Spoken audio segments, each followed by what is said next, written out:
আম্মা তোমার আমি কইছিলাম বড় লোকের পোলারা কখনো ভালো হয় না। কই এখন আমার কথাই ফুললো তো। তোর কোন কথাটা ফুললো বুঝতে পারলাম না। তোমার পছন্দের ছেলে রবি শহরে বিরাট শিল্পপতির মেয়ে একটারে পছন্দ করে, এখন তারই বলে বিয়ে করব। যদি শিল্পপতির মেয়েরই বিয়ে করে তাহলে তোর প্রস্তাব পাঠাইছে কেন? বুঝো নাই কেন দিছে? বড় লোকের ছেলে দেখে আমার প্রস্তাব দিছে, সেই প্রলোভনে আমি যদি হ্যাঁ কইয়া দিই তাহলে এইখানে আসলে তার সময়টা ভালো মতো কাটবো। ওই পোলা তো তাহলে ওর বাপের চেয়েও পাট। আল্লাহ আমারে বাঁচাইছে, আগে ভাগে সংবাদটা পাইয়া আমার মেয়ের জীবনটা রক্ষা পাইছে। আম্মা আপনার কোন মেয়ের জীবন রক্ষা পাইলে জানতে পারি? ঢাকায় যে আপনার ছোট মেয়ে কোনো ঘটনা ঘটাইছে? নগদের কাছে সব গ্রাহকই প্রিয়, তাই তো সারা দেশে ক্যাশ আউট চার্জ সবচেয়ে কম। দেখেন দুলা ভাই, মেজাজটা এমনি খারাপ আছে, আপনি আলতু ফালতু কথা কয়ে আর মেজাজটা খারাপ করেন না। আপনি ভদ্রলোকের মতো এখান থেকে যান। রবির সাথে নাকি তোমার বিরহ চলতেছে?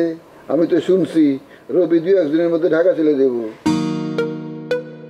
ওই পোলা ঢাকা যাক কিংবা দিল্লি যাক, সেটাতে শিউলির কি ঠেকা পড়ছে? রমজান, তুমি এরপরে এই বাড়িতে দাঁড়াইয়া ওই রবি সম্পর্কে কোনো কথা বলবা না। আমি তো বুঝলাম না আপনি রবির চামচামি শুরু করছেন কেন? আবার কোনো চক্রান্ত শুরু করছেন নাকি? আমি তোমাদের পরিবার নিয়ে সব সময় ভাবি, এটা তোমরা কোনোদিন বুঝলে না।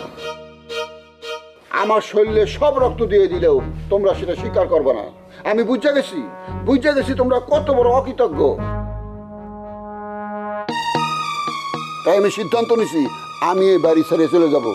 আমার 2টা ছবির কন্ট্রাক্ট আছে, ঢাকা যাব, যাই ওই ছবি 2টা করবো। হয়েছে, এই ধরনের কথা আপনি আজীবন আমাকে শুনাইছেন। এসব কথা আমরা আর বিশ্বাস করি না। আপনি সিনেমা করবেন তো যান, সিনেমা করেন গা, আমাকে বাড়ির কেউ আপনার নিয়ে চিন্তা করবো না, যান।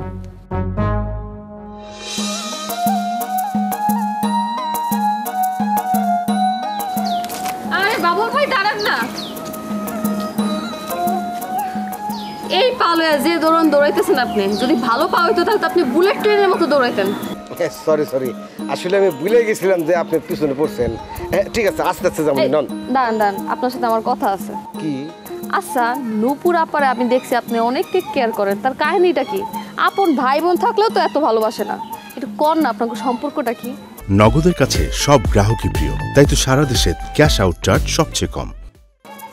না সম্পর্ক যেটা আচ্ছা ইন্ডিয়ানে কথা কি লাভ নন যাই। আরে কন না, আমি তো এই গ্রামেরই মাই, আপনাকে মানে কাছের লোকই। কন আছে একটু কারণ আছে, থাকে নন যাই। আহা, এত শরম পাইতেছেন কে? আচ্ছা, আপনাকে ভিতরে কি ভালোবাসা মানে ওই প্রেম সেমে এই টাইপের কিছু আছে? না আসলে ভালোবাসা প্রেম ইন্না বলতে যেটা বোঝায় ব্যাপারটা আসলে ওইরকম না। ওইটা কি, ওনাকে আমার খুব ভালো লাগতো, একদম মানে দেখলে কথা কইতে ইচ্ছা করতো। তার পিছিয়ে আমি মেলা ঘুরছিও বুঝছেন। একদিন প্রেমেরও প্রস্তাব দিছি, কিন্তু এই মেয়েটা না খুব ভালো, আমার গালি মন্দ কিচ্ছু করে নাই, আমাকে সুঝে মানে সে বুঝাইছে যে এটা সম্ভব না। তারপর তো বিয়ে করলে কী হবো? তারপরেও তাকে আমি মন থেকে ভালোবাসছিলাম তো, এই জন্য তার যে কোনো আপদ বিপদ দেখলি আমার একদম ভেতর থেকে জাপায় পড়তে ইচ্ছা করে।